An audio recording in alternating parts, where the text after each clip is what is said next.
Next 9 news. स्वागत है आप सबका एक बार फिर से हमारे चैनल में। मैं आप सबकी होस्ट तृप्ति इस वक्त लेकर आई हूं।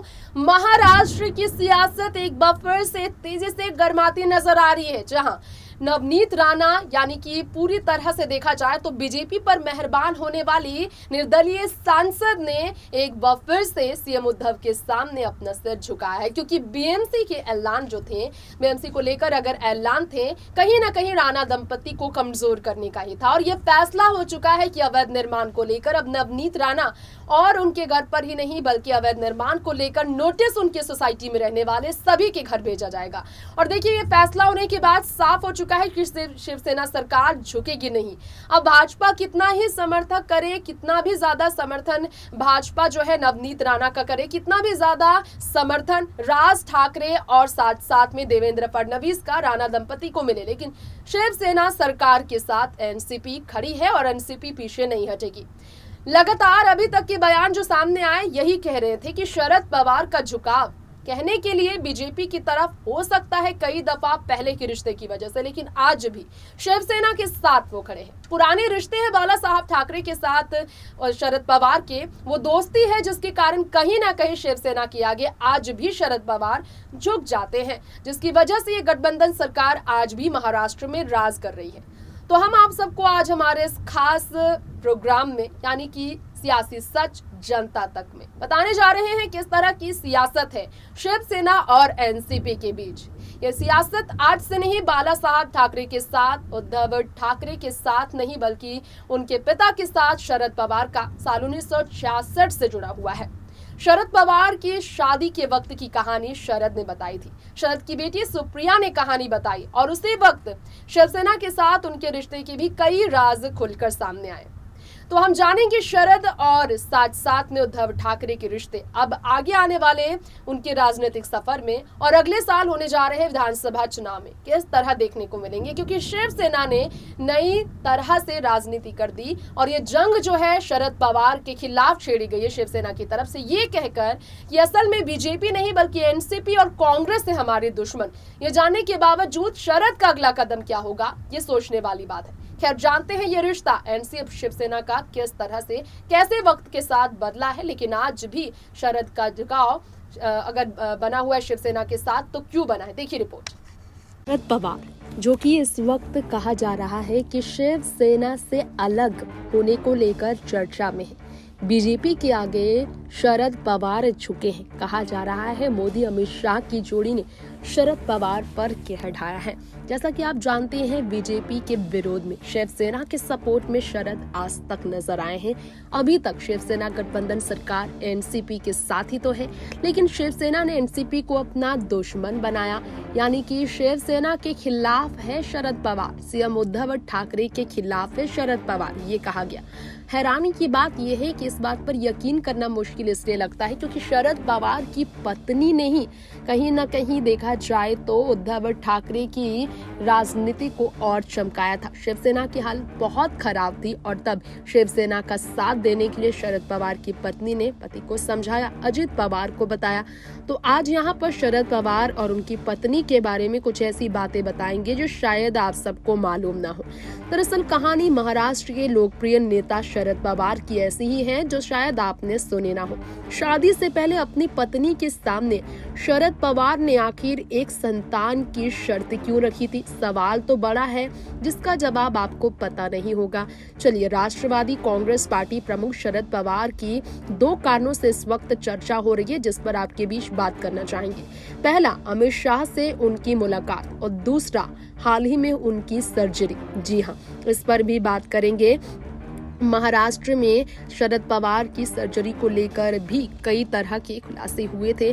आपको ये बताना चाहेंगे हमारी इस रिपोर्ट में बहुत कम ही लोगों को पता है महाराष्ट्र के इस लोकप्रिय नेता के बारे में। उन्होंने अपनी जिंदगी को लेकर कई बातें शेयर की। अपने आत्मकथा ऑन माई टर्म्स में उन्होंने अपने पहले अध्याय में कई बातें लिखी। शरद पवार ने लिखा, राजकाज के कामों से उनका वास्ता कब पड़ा? जब वो महज 3 दिन के थे तभी से पड़ा। अपनी माँ शरद बाई के बारे में उन्होंने लिखा, शरद बाई गोविंदराव पवार गोद में उन्हें लिए हुए पुणे स्थानीय निकाय की एक मीटिंग में हिस्सा ले रही थी, तभी से राजनीति की जिंदगी में वो जुड़ गए थे। समझ सकते हैं आप, सिर्फ 3 दिन के थे वो। और शरद पवार ने आगे बताया, राजनीति तो उनके खून में है। समय, मौसम और हालातों की परवाह किए बगैर आम लोगों से सीधा संपर्क में सिर्फ शरद पवार ही रहते हैं, और ये सिर्फ उन्होंने अपनी माँ से सीखी। शरद पवार की बेटी की बात की जाए, सुप्रिया के बारे में, तो उन्होंने भी ये बात कही थी। उनके पिता शरद पवार अपने पिताजी से काफी सीखते आए। रात में चाहे कितने भी बजे सोए, सुबह 7 बजे ही उनको आम लोगों से मिलना जुलना पसंद रहा है। सबसे खास बात यह है कि शरद पवार हवाई यात्राओं के बजाय ट्रेन और सड़क मार्ग से सफर करना यूं ही नहीं पसंद करते, क्योंकि उन्हें आम लोगों से जुड़ना ज्यादा पसंद रहा है। ज्यादा से ज्यादा लोगों से बातें करना पसंद रहा है, उनकी समस्याओं को जानना पसंद रहा है। 6 दशक से अधिक समय से अगर राजनीति में सबसे ज्यादा सक्रिय महाराष्ट्र के नेता की अगर देखा जाए तो शरद पवार का नाम सबकी जुबान पर आता है। वजह भी इसकी बड़ी है, क्योंकि सियासी उठापटक के माहिर शरद पवार जाने जाते हैं। शरद पवार अगर बीजेपी का साथ देते हैं तो देखिए 2023 में निश्चित है शिवसेना गठबंधन सरकार का टूटकर सीएम के पद से उद्धव ठाकरे का इस्तीफा होना, क्योंकि एनसीपी को दुश्मन शिवसेना की तरफ से जिस नेता ने कहा, उन्हें समझना पड़ेगा कि एनसीपी अगर शिवसेना की अगर दुश्मन एनसीपी होती है तो शिवसेना का सरकार में रहना मुश्किल ही नहीं नामुमकिन हो जाता है, क्योंकि कांग्रेस में इतनी ताकत नहीं कि अकेले शिवसेना को महाराष्ट्र में सरकार की कुर्सी पर आगे भी सत्ता बनाए रखे। और ऐसे में आपको बता दें, कांग्रेस और एनसीपी के बीच कहीं ना कहीं फूट की जो शुरुआत हो चुकी है पिछले 1 महीने में, इससे कहीं ना कहीं शिवसेना को तो नुकसान हो ही रहा है। चलिए फिर से शरद पवार की जब बात हो रही है तो जान लेते हैं उनके बारे में। 80 साल के शरद पवार को जब हाल ही में गोल ब्लैडर की सर्जरी करानी पड़ी थी, तब उनकी हालत काफी तकलीफदेह थी। ये बताया जाता है कि गृह मंत्री अमित शाह से उनकी मुलाकात पर भी कई कयास लगाए गए, यानी कि अमित शाह की तरफ शरद पवार का कदम बीजेपी की तरफ कदम बताता है। बीजेपी से जुड़ाव शरद पवार का पुराना रहा है, इसमें कोई शक नहीं है कि बीजेपी और एनसीपी के रिश्ते पुराने रहे हैं।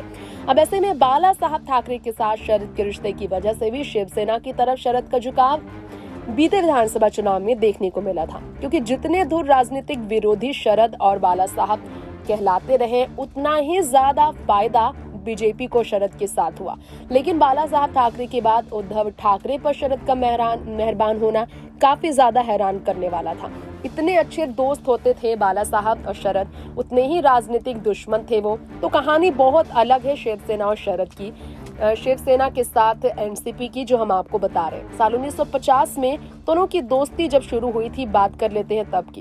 कार्टूनिस्ट और पवार यूथ कांग्रेस में थे तब उद्धव ठाकरे से पहले। अगर बाला साहब ठाकरे की बात की जाए, 66 की बात करेंगे हम। साल 1966 में शिवसेना के गठन के लिए जब चर्चा हुई, शरद पवार शामिल होते थे उस वक्त। दोस्ती की वजह थी साल 2006 के राज्यसभा चुनाव में सुप्रिया के खिलाफ शिवसेना ने कोई उम्मीदवार नहीं उतारा। तब से ही ये दोस्ती पक्की हो गई, जिसके लिए सेक्रीफाइस बाद में भी शरद पवार ने किए। उद्धव को मुख्यमंत्री का चेहरा बनाया गया। हालांकि बड़े नेता एनसीपी के पास थे, फिर भी उद्धव को कुर्सी पर बैठाया गया। 54 साल से पवार परिवार के साथ जो रिश्ता रहा है, देखा जाए तो शिवसेना परिवार का, इसी कारण से आज सीएम उद्धव अपनी कुर्सी पर राज कर रहे हैं। इसके अलावा आपको बता दें, अगर शरद पवार की पत्नी की बात की जाए तो पूर्व क्रिकेटर संजू शिंदे की बेटी है प्रतिभा, जिनके साथ शरद का रिश्ता जो है सो बहुत ही गहरा रहा है। ये बताया जाता है कि एक ही संतान को लेकर शर्त रखी थी शरद ने अपनी पत्नी के सामने। साल 1967 से 90 के दशक तक शरद बारामती सीट पर काबिज थे। तभी उन्होंने भतीजे अजित पवार के पास जो ये जिम्मेदारियां दी, उसके लिए उनकी पत्नी भी उनके समर्थन में खड़ी रही थी। शरद पवार की बेटी की बात की जाए, साल 2009 से बारामती की सांसद वो भी बनी हुई है। लेकिन देखिए, समझिए, शरद पवार की वजह से भी कहीं न कहीं सीएम उद्धव अपनी सत्ता को बनाए रखने में कामयाब है। आज शिवसेना का ये कहना कि एनसीपी और कांग्रेस उनके दुश्मन है, बहुत ही बड़े सवालों के घेरे में सीएम उद्धव को लेती है। इससे तकलीफ तो शरद की पत्नी को भी पहुंचेगा, क्योंकि उन्होंने, प्रतिभा बाई ने भी अजीत और उद्धव के रिश्ते में काफी ज्यादा मजबूती डालने का काम किया था। नेक्स्ट 9 न्यूज़ रूम से तृप्ति की रिपोर्ट।